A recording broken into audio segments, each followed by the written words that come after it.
Kottame hundi keessanuu sabasama maatii oolmaa kiyya ka guyyaa har'aa hanga dhumaatti ilaala isiniin jedha. Assalaamu alaykum akkam jirtan warroonni amantaa biraallee baga gara chaanala kiyyaatti nagaan dhuftanii. Harka fuune viidiyoo kana laayikiidhaan jammaraa share subscribe godhaa please. Addisiidhaan jabeessa qoyani kan jedhu namni akka kiyyaa haarofti maaliif dhabame YouTube irra.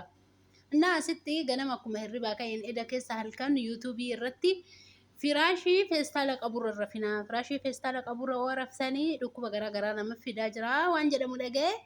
Ganamaan jechuun halkan sanuu osoo hirribni hin qabin bulee ganamaan akkuma hirribaa ka'een firashii kiyya feestaala irraa kutuu jalqabe jechuudha. Isinillee mana keessa yoo jiraate firashiin akkanaa irraa kutaa dhugaa rabbi. Haa xuraawwan na barbaade haa ta'u.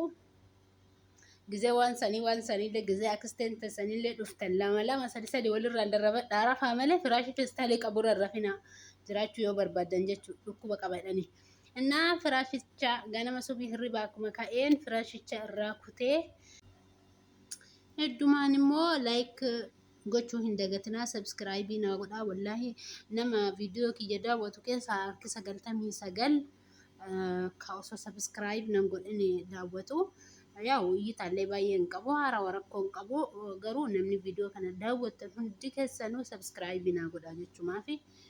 Nah, asitti firashii kiyya guututti hafee bakka duraatti deebisee manallee qulqulleessee xumuree achi booda erga akkasitti mana xumuree booda qursii kiyya nyaadhee yaani ganama kooti isinitti argisiisee jechuuf vloogii ganamaatii gara galgalaa immoo wokii xiqqoo takka deddeemee oolmaan kiyya kana fakkaataa waan daawwattaniif galatoomaa.